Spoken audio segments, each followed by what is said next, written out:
Alors du coup, on parle de quoi? Des différents concepts Oui, qui finalement peuvent être rattachés à l'expérience théâtrale qu'on a vécue maintenant, c'est ça. sur le thème de l'alcool et du consentement. C'est ça.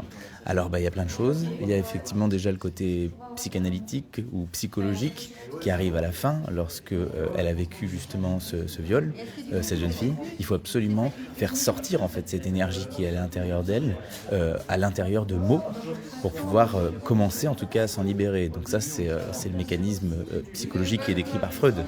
Mettre des mots sur les mots, hein, ça vous l'avez dit, réussir en fait absolument et très très vite en fait à essayer de décrire ce qui s'est passé pour pouvoir concentrer une partie de cette énergie psychique dans le mot lui-même afin qu'elle ne nous détruise pas intérieurement. Voilà, on est tous une espèce de grande circulation, enfin en tout cas on est plein de canaux de circulation d'énergie et il faut toujours faire sortir en fait cette énergie à l'extérieur quand elle est dévastatrice. Donc là c'est beaucoup du Freud hein, évidemment.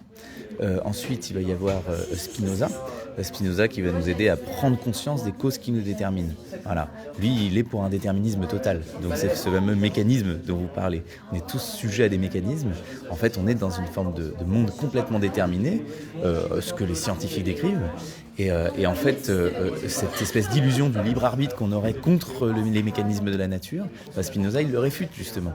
Il nous dit que la liberté ne peut s'inscrire qu'à l'intérieur du déterminisme, lorsqu'on arrive à comprendre les causes qui nous déterminent, ce qui du coup va redéterminer précisément les canaux d'énergie.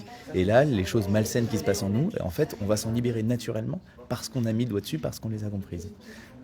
Voilà. Ensuite, il y a cette fameuse tripartition de l'esprit humain. La raison, qui est très théorique, le cœur, qui est émotionnel, et puis le désir, qui est cette fameuse partie animale que tous les humains possèdent. Et en fait, les trois doivent travailler en harmonie. Donc c'est ce que Platon décrit dans ce qu'il appelle le mythe du char ailé, dans le Phèdre. Où en fait l'âme est tripartite et on retrouve ça dans les études neurologiques aujourd'hui comme vous l'avez décrit avec les trois parties du cerveau. Et ensuite, qu'est-ce qu'il y a comme concept Platon, il y a la maïeutique évidemment. La maïeutique de Socrate, c'est le fait d'amener l'autre à comprendre la vérité qui est à l'intérieur de lui en le questionnant ou en le mettant face à des questions de manière médiate avec le théâtre par exemple. Ça c'est toute la grande idée que imposer une règle ou une connaissance extérieure à l'esprit, ça ne fonctionne absolument jamais. Il faut toujours que la vérité soit reconstruite par l'individu lui-même pour vraiment qu'il en soit habité et qu'il la comprenne définitivement.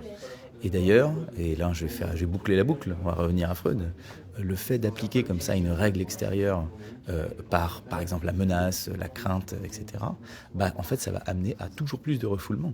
Parce que ces désirs qui sont censés être redéterminés par l'individu lui-même grâce à sa connaissance, en fait là, ils ne vont jamais être déterminés, ils vont être refoulés et ils vont nous habiter et nous détruire. Voilà, donc toujours se connaître soi-même, connais-toi toi-même.